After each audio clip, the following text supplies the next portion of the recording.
अस्सलामुअलैकुम। साक्षी खबर में आपका इस्तकबाल है। आज 12 रमज़ानुल मुबारक है। सुर्खियों से पहले सुनते हैं हदीस शरीफ।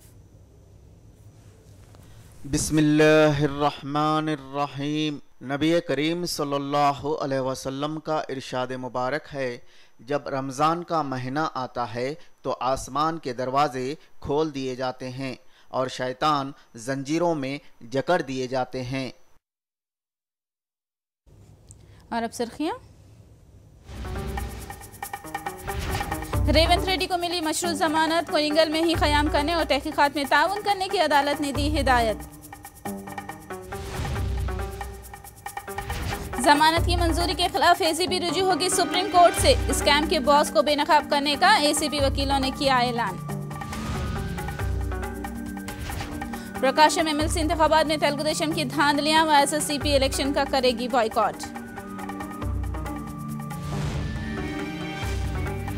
विजयवाड़ा में बरखी शॉक लगने से 5 अफराद हलाक, लोहे का पाइप हाई टेंशन वायर छूने से हुआ हादसा। और अब तफसील, आइए नजर डालते हैं सहर और इफ्तार के औकात पर। हैदराबाद में इफ्तार और सहर के औकात कुछ इस तरह हैं। आज के इफ्तार का वक्त शाम 7 बजे है और कल की सहर का इंतहाई वक्त 4:14 है।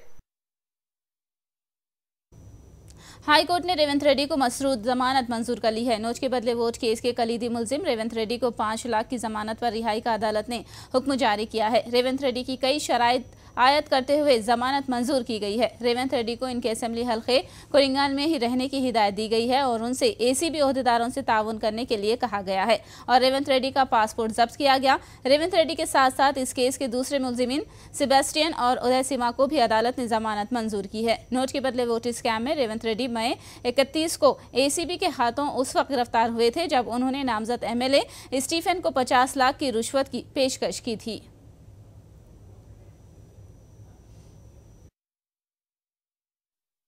జడ్జి గారు A1 రేవంత్ రెడ్డి గారికి బెయిల్ గ్రాంట్ చేశారు। 5 लाख షూరిటీ సబ్మిట్ చేయమని చెప్పారు। అతని కాన్స్టిట్యుయెన్సీ అంటే కొడంగల్ కాన్స్టిట్యుయెన్సీలోనే ఉండాలి। ఇన్వెస్టిగేటింగ్ ఆఫీసర్స్కి అతను కోఆపరేట్ చేయాలి। ఏ విధమైన ఎవిడెన్స్ని ట్యాంపర్ చేయకూడదు అని షరతులతో కూడిన బెయిల్ జడ్జి గారు రేవంత్ రెడ్డి గారికి ఇతరులు కూడా ఇచ్చారు।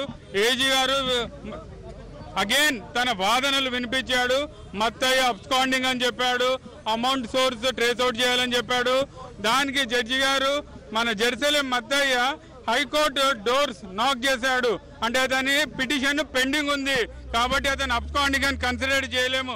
అదే విధంగా ఏసీబీ అధికారులు కూడా వాళ్ళు సొంతంగా ఇన్వెస్ట్ చేసుకొని చేయాలి, అంతేగాని A1 రేవంత్ రెడ్డి గారి దగ్గర నుంచి ఇంకేమి ఇన్ఫర్మేషన్ తీసుకుంటారు।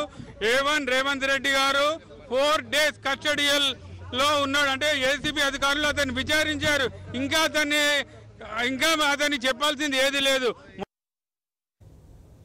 रेवंत रेड्डी को जमानत मिलने से नोट के बदले वोट केस में कोई फर्क नहीं पड़ेगा, बल्कि तहकीकात में मजीद तेजी आएगी और इस केस में मजीद अफराद को गिरफ्तार किया जा सकता है और नोटिसें भी जारी की जा सकती हैं। ये ख्यालात एसीबी के वकीलों ने जाहिर किए हैं।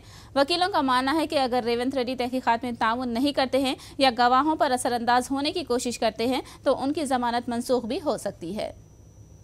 రేవంత్ రెడ్డికి వచ్చిన బెయిల్ కేవలం ఈరోజు ఇంటరిమ్ బెయిల్ మాత్రమే। ఇదే ఈ బెయిల్ ఇవ్వడానికి కూడా ప్రధాన కారణం ఏంటంటే ఆయన జ్యుడిషియల్ కంప్లీట్ అయింది కాబట్టి, ఇన్వెస్టిగేషన్ కంప్లీట్ అయింది కాబట్టి ఆయనకున్న హక్కును మేము గుర్తిస్తూ ఈరోజు బెయిల్ ఇవ్వడం జరిగింది। ఒకవేళ కనుక ఇన్వెస్టిగేషన్కి ఏ మాత్రం సహకరించలేదని భావించినట్లయితే ఇమ్మీడియట్గా మీరు కోర్టుకు వచ్చినట్లయితే బెయిల్ క్యాన్సిల్ చేస్తానని కూడా కోర్టు చెప్పడం జరిగింది। ఏ రకంగా ఇన్వెస్టిగేషన్లో ఇంటర్ఫియర్ అయినా కూడా, ఎవిడెన్స్లో ట్యాంపర్ చేయడానికి ప్రయత్నం చేసినా కూడా సిబిఐ ఏసీబీ స్టెప్స్ తీసుకొని బెయిల్ క్యాన్సిల్ చేసే అవకాశం ఉంటది, ఆ పరిస్థితి కూడా ఉంటది। సండ్ర వెంకట వీరే మత్తయ్య అనేటైనా A4 గా ఇప్పటికే ఎఫ్ఐఆర్ లో పేర్కొనడం జరిగింది। ఆయన తప్పించుకొని చంద్రబాబు నాయుడు పక్క రాష్ట్రంలో ఆశ్రయం ఇచ్చిండు। సండ్ర వెంకట వీరేను ఏసీబీ విచారణకు రండి అంటే ఆయన కూడా పోయిండు, పక్క రాష్ట్రంలో తప్పించుకొని ఉన్నాడు। కేసు పూర్తిగా ఇవాళ ఓన్లీ ఇంటరిమ్ బెయిలే వచ్చింది కానీ కేసు మొత్తం ఎక్కడికి పోలేదు। పూర్తిగా ఏసీబీ దానికి కావాల్సినటువంటి సాక్ష్యాలను పూర్తిగా సమీకరించడం జరిగింది।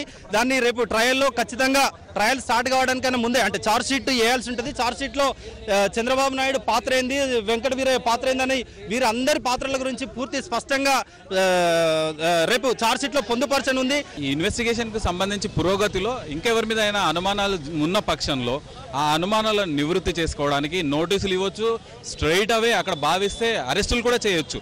ఇన్వెస్టిగేషన్కి సంబంధించినంత వరకు ఇది కేవలం ఒక బెయిల్ పిటిషన్, ముద్దాయికి సంబంధించిన బెయిల్ పిటిషన్. ఇందులో ఆయనకు ఒక స్వేచ్ఛ ఇవ్వడం జరిగింది. 30 రోజులు జనరల్గా ఉండే 90 రోజుల రిమాండ్ పీరియడ్, ఏసీబీ కోర్టులో మాత్రం అది 60 రోజులే mandatory remand period. ACB Revanth Reddy को जमानत देने के खिलाफ सुप्रीम कोर्ट से रुजू होगी। एसीबी के वकीलों ने हाई कोर्ट के फैसले को सुप्रीम कोर्ट में चैलेंज करने का फैसला किया और एसीबी के वकीलों का मानना है कि मुकम्मल तहकीकात तक कलीदी मुलजिम को जमानत नहीं दी जानी चाहिए और इस केस में असल बॉस को बेनकाब करना बाकी है। రేవంత్ రెడ్డి కేసు విషయంలో బెయిల్ ఇవ్వడాన్ని ఏసీబీ సుప్రీంకోర్టులో ఛాలెంజ్ చేయబోతున్నాం. ప్రభుత్వాన్ని కూల్చే విధంగా ఏవైతే కుట్రలు జరిగినాయో దానికి సంబంధించిన కేసుల్లో పూర్తి స్థాయి విచారణ పూర్తయ్యేంత వరకు కూడా ముద్దాయిలకు బెయిల్ ఇవ్వకూడదు అని నిర్ణయాన్ని సుప్రీంకోర్టు ఎన్నోసార్లు పునరుద్ఘాటించిన విషయాన్ని స్పష్టం చేస్తూ ఆ కేసులను ఉటంకిస్తూ రేవంత్ రెడ్డి బెయిల్ విషయంలో సుప్రీంకోర్టులో బెయిల్ పిటిషన్ రద్దు చేయడానికి పిటిషన్ దాఖలు చేయడానికి ఉద్యుక్తమైంది. పిటిషన్ దాఖలు చేస్తున్నామని रेवंत रेड्डी को जमानत मिलने पर उनके अफराद खानदान और तेलुगुदेशम के कायदीन ने जश्न मनाया। तेलुगुदेशम ऑफिसों और रेवंत के रिश्तेदारों ने जमानत मिलने पर मिठाइयां तकसीम की और आतिशबाजी की, एक दूसरे को मुबारकबाद दी। रेवंत के घर में भी जज्बाती मनाजिर देखे गए।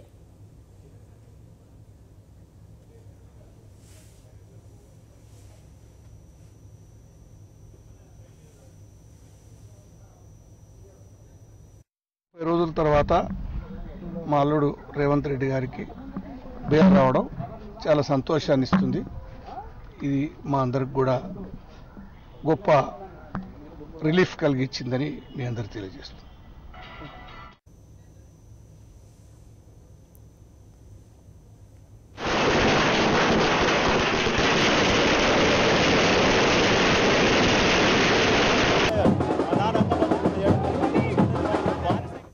रेवंत रेड्डी की जमानत की मंजूरी पर तेलुगुदेशम ने अपना रद्द अमल दिया है। तेलुगुदेशम के कायद जी मुद्दुकृष्ण नायडू ने कहा कि रेवंत रेड्डी को केसीआर ने मनसूबाबंद अंदाज में फांसा है और रेवंत के खिलाफ केस दर्ज करना एसीबी के दायरे इख्तियार में नहीं है। उन्होंने कहा कि ऐसे मामला से इलेक्शन कमीशन निमटता है, एसीबी नहीं। అన్యాయంగా అక్రమంగా తెలంగాణ సీఎం చంద్రశేఖర్ రావు దీంట్లో ఇరికించాలని చెప్పి ప్రయత్నం చేశాడు. కోర్టు వాళ్ళు, ఏసీబీ వాళ్ళు కానీ అడ్వకేట్ జనరల్ కాడికి అడ్వకేట్ జనరల్ రావాల్సినంత కేసు కూడా కాదు ఇది. అడ్వకేట్ జనరల్ వచ్చి బెయిల్ ఇవ్వద్దని చెప్పినప్పటికీ కూడా ఆ కోర్టు వాళ్ళు న్యాయం ధర్మాన్ని పాటించారు. ఇది ఎలక్షన్కి సంబంధించిన issue. Election commission of India permission తీసుకోవాలి, వాళ్ళు కేసు పెట్టాలి కానీ వీళ్ళు పెట్టకూడదు, ఏసీబీ వాళ్ళు పెట్టకూడదు. ఏసీబీ వాళ్ళు ఏదైనా ఉంటే కూడా ఎలక్షన్ కమిషన్ చెప్పు ఉండాలా. యాక్చువల్గా ఇవన్నీ కూడా ప్రీ ప్లాన్డ్. దాదాపు 150 మంది టెలిఫోన్ ట్యాపింగ్లు చేసి దీనికన్నా ఘోరమైన నేరం చేసిన చంద్రశేఖర్ రావుని కేంద్ర ప్రభుత్వం వాళ్ళు అరెస్ట్ చేయాలి. रेवंत रेड्डी की जमानत पर सुप्रीम कोर्ट से स्टे मिलेगा, ये रद्द अमल टीआरएस के एमएलए जीवन रेड्डी ने दिया है। उन्होंने रेवंत की जमानत पर तेलुगुदेशम की जानिब से खुशियां मनाने पर एतराज किया। ప్రజాస్వామ్యాన్ని కూని చేసే విధంగా స్వీట్లు పంచుకోవడం, అదేవిధంగా జైలు నుంచి ర్యాలీ తీయడం, మీటింగ్లు పెట్టుకోవడం ఎంత దురదృష్టకరం అంటే ప్రజాస్వామ్యంలో ఇంతకంటే దౌర్భాగ్య పరిస్థితి ఏమన్నా ఉంటుందా అని చెప్పి మేము అడుగుతా ఉన్నాం. చట్టం చంద్రబాబుకు చుట్టం కాదు, అదేవిధంగా రేవంత్ రెడ్డి కూడా చుట్టం కాదు. ఖచ్చితంగా మరి ఏసీబీ న్యాయవాదులు చెప్తా ఉన్నారు, ఖచ్చితంగా సుప్రీంకోర్టులో అప్పీల్కి వెళ్తాం. అట్లాంటి సాక్ష్యాలను, ఎవిడెన్స్లను తారుమారు చేసే ప్రమాదం ఉంది. పెద్ద పెద్ద నాయకులు, రాష్ట్ర ముఖ్యమంత్రితో పాటు ఇతర ముఖ్య నిందితులు కూడా ఈ కేసులో ఉన్నారన్న ఉద్దేశంతో మరి ఏసీబీ సుప్రీంకోర్టుకు వెళ్తుంది. ఖచ్చితంగా ఈ బెయిల్ పై స్టే కూడా రాబోతా ఉందని చెప్పి ఈ సందర్భంగా తెలియజేస్తారు.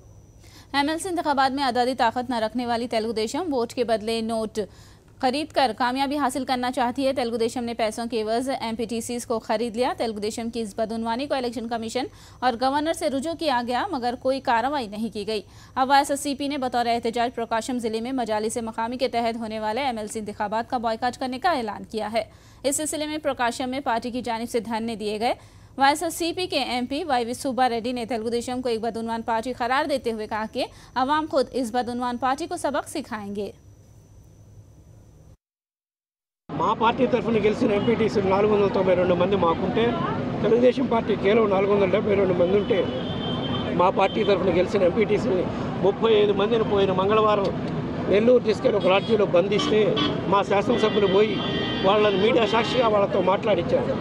అప్పుడు చెప్పడం జరిగింది, మాకు ఒక్కొక్క సభ్యుడికి 50,000 అడ్వాన్స్ ఇచ్చారు, ఇంకో 2 లక్షలు ఇస్తామని చెప్పారు, తెలుగుదేశం అభ్యర్థికి ఓటేయాలని చెప్పి మాకు చెప్పడం జరిగిందని. అది రికార్డు పూర్వకంగా మేము చీఫ్ ఎలక్షన్ కమిషన్కి ఇచ్చాం, జిల్లా రిటర్నింగ్ అధికారికి ఇచ్చాం, సాక్షాత్తు రాష్ట్ర గవర్నర్కి కూడా ఇచ్చాం. అయినా సరే ఎవ్వరూ మాకు న్యాయం చేసి దిశగా ముందుకు రాలేదు. అయినా సరే వైఎస్ఆర్ కాంగ్రెస్ పార్టీ తరఫున పోరాటం చేయటం, ఈ అవినీతిమైన ఈ తెలుగుదేశం ప్రభుత్వానికి బుద్ధి చెప్పడం కోసం రేపు 3వ తారీఖు జరుగుతున్న ఎమ్మెల్సీ ఎన్నికల్లో ప్రకాశం జిల్లా వరకు మాత్రం మేము ఎలక్షన్ బాయ్కాట్ చేయడానికి నిర్ణయించాం. ఇప్పుడైనా ఈ ప్రభుత్వానికి ఈ విధంగానైనా కళ్ళు తెరిపిద్దాం, వాళ్ళే ఎలక్షన్లో గెలుచుకోమని డిక్లేర్ చేసుకోమని.